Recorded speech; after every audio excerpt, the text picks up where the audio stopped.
What a head, son! What a head! How's it, guys? This is Dayvy, FPL, and welcome back to the Fantasy Premier League video here on my channel. Now in this video, I'll be taking you through my final team selection as well as the final talking points for Double Game Week 25.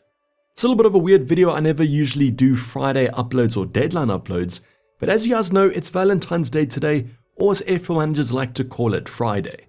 This Friday though is a bit more special than the usual Fridays, as it's Double Game Week 25's deadline. Now I won't be doing a deadline stream, hence this final team selection. My significant other puts up with me making these videos every single week, so I decided to take this one off as it is Valentine's Day. So I'm pretty sure that you guys can forgive me for this one. If you guys have your own plans, do enjoy them. But if you guys want to see what my final team selection looks like with my transfers made, as well as talking points like should you do Isak to Watkins, sit back, relax, and let's get straight into it. So unfortunately, no Double Game Week 24 final review. I think it's just going to be slightly boring as there was only one extra fixture, and that was going to be the Everton vs Liverpool game. Now that game was definitely not boring, it was a super exciting one. As a Liverpool fan though, it wasn't the best, but if you guys selected David Moyes as your assistant manager, you're probably pretty happy. Now unfortunately, even though we hit the 100 club mark, it was a massive game week, and therefore a red arrow, a small one though, to 242. Let's hope in Double Game Week 25 we fare slightly better, as at this stage of the season you guys want to get as many green arrows as you can. So let me know in the comments down below though, how did your game week go? Just because I got a red arrow doesn't mean that you guys did. I've seen some massive scores out there, even some 200 clubs. Lots of chips are activated. I guess if you guys use the triple captain, you're probably the biggest winners. And as a non-Chris Wood owner, it was basically a guaranteed red after that Hattie. Let's now turn the shift to Game Week 25 though, and my manager is going to remain out in his slot. Pretty happy with these Double Game Week fixtures. Now to make matters worse, we actually took a -4 for slot in for Gakpo last week, and with Gakpo's potential injury, I think it was worth doing this transfer. Now Gakpo could still feature, however I would probably say he's a major doubt, as he wasn't pictured in training today, which might be one of the last sessions that Liverpool do have. So if you guys do have a Gakpo, it might be worth taking a look at taking him out, and if that means bringing an Arnie slot for your assistant manager, might look even better. Now the bench this week kind of picks itself. I will be benching João Pedro, probably the biggest news. He kicks off the first game tonight, Chelsea taking on Brighton. Just not super confident. I mean, they did beat Chelsea in the FA Cup when João Pedro was benched, and after his halftime sub in Game Week 24, I just want to test the situation. Then Mikalenko against Crystal Palace, our own Eze, I hope he scores, and then finally Greaves against Villa, who although I hope he keeps a clean sheet, as I have no Villa attackers, don't really think there's much of a chance. Now Fabianski lost his place, so I do have Raya between the sticks. Leicester weighs a great fixture, and with that Havertz lost to injury, I'm hoping that Arsenal shore up defensively. Pretty happy to have held on to him even though Pickford did have a good performance, and keeping a clean sheet in Game Week 25 will just make this even better.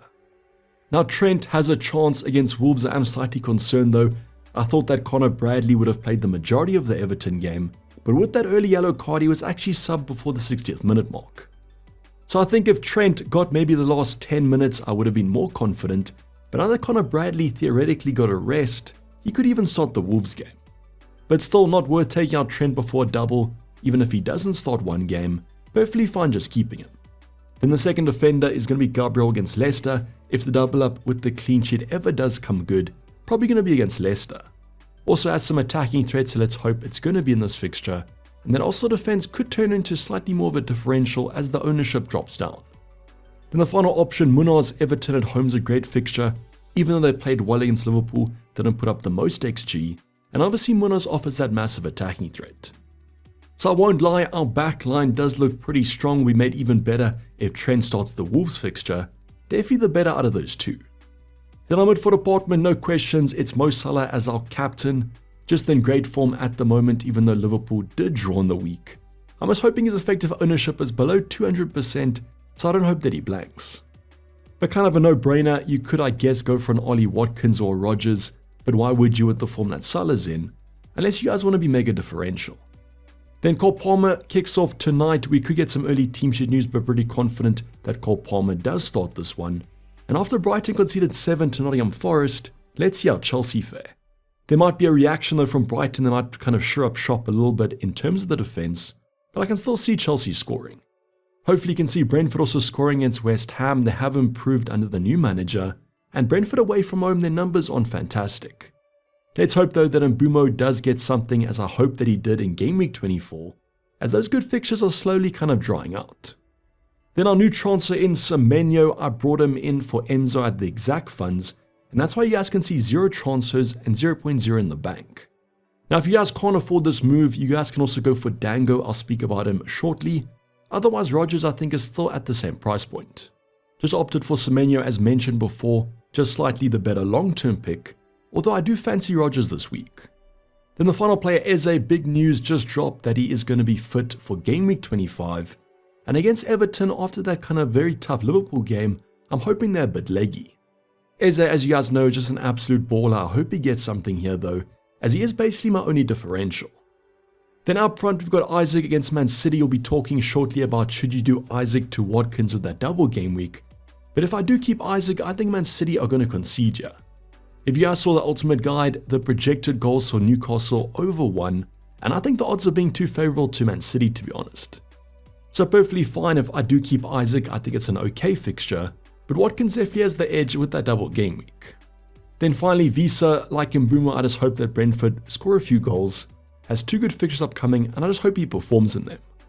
But this team at the moment is my final team selection. There won't be a deadline stream, but I will be around till the deadline, just to make sure there's no kind of shock early team sheet news. Don't think there will be much though, as mentioned, it is a Friday deadline. So if you guys don't hear anything from me over on Twitter or Discord, this is the final team selection. If you guys have any concerns, drop them in the comments down below on my Discord server. I'll try and answer as many as possible if I do have time. But now let's go into some talking points that might answer your questions already. So the first talking point I want to go over is going to be a refresher of the Bournemouth midfielder comparison. The first biggest question is if you guys can't afford Semenyo or Kluivert, who's the next replacement? Now I think Rodgers might have just rose in price last night, but I think he still is going to be 5.6 million. So if you guys just can't afford Semenyo, he's also going to be an option. But I would say that Dango is perfectly fine as a replacement if you want to go for a cheaper option. As you guys can see on the right hand side, he even has some better stats. Now the big news about my favorite replacement, Kluivert, is going to be the fact that his wife apparently is giving birth, but he confirmed over on TikTok, yes I'm being serious, that he should be fine for Southampton. So if he is telling the truth, he should be okay for the upcoming fixture, and that's why if you guys have the funds, I would go from as the designated penalty taker. So to conclude, Kluivert is okay if you have the funds, I'd go from. I do prefer Semenyo slightly to Dango as he is more nailed, but if you can't afford Semenyo, Dango is a perfectly fine replacement. Now the next talking point is going to be about the assistant manager chip. A lot of questions, especially from the triple captainers in double game week 24. Should you guys activate the chip? Now I won't lie, when I was talking over the strategy for late in the season, as you guys will know, double game week 36 is on the cards. And the nice thing about that is game week 37 and 38.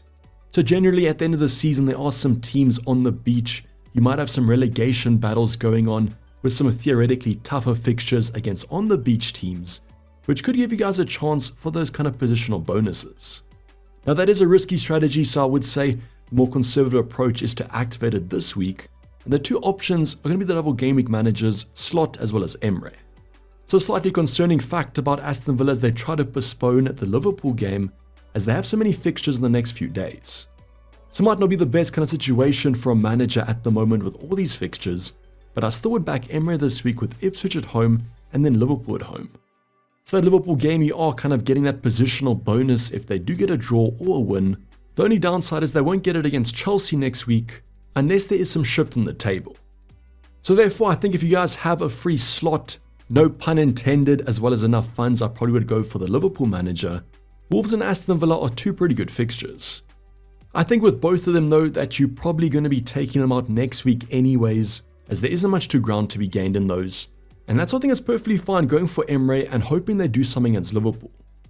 But as mentioned, probably the more conservative approach is to use it this week with the fixtures and the doubles in front of us, as who knows what's going to happen later in the season. So to once again conclude, I would probably say Emre has the edge slightly, as he is cheaper with some potential positional gains. But if you guys have a free Liverpool spot, Slot is your manager. Now the last talking point is going to be a pretty popular potential -4. It's going to be Isak out for Watkins. Now straight off the bat, I would probably say for a -4, I might not do this, but if you guys have a free transfer, then I think it's closer. Obviously this week I expect Ollie Watkins to outperform Isak, but with both of them blanking in game week 29 potentially, I think this comes down to quite a situational play. So let's go for another kind of flow diagram. I think if you guys have a ton of transfers left, maybe 3, 4, 5, this transfer does look okay.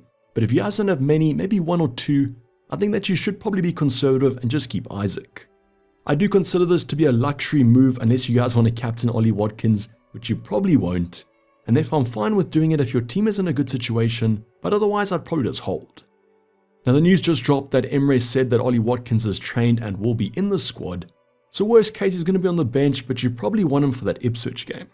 I do kind of feel though if he's on the bench he'll probably be in the starting 11 anyways because he is fit. So I wouldn't worry too much of a potential benching. But as mentioned, this is kind of very team dependent, very situational. For my team I probably won't take a hit, but if you guys have free transfers for days, then it might be worth it.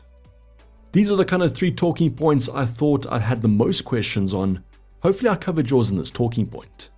If I haven't though, as mentioned, comment down below on my Discord server. I'll try and answer as many as possible. Otherwise, enjoy the rest of your Valentine's Day, and hopefully Double Game Week 25 is an absolute banger. But this is basically a wrap of the video, guys. Hope you guys did enjoy it. Please don't like and subscribe if you have subscribed yet. As I always say, hopefully the green arrows are in our favor. But for the time being, I'm signing off. It's been Dayvy FPL, and I'm out. Cheers, bye.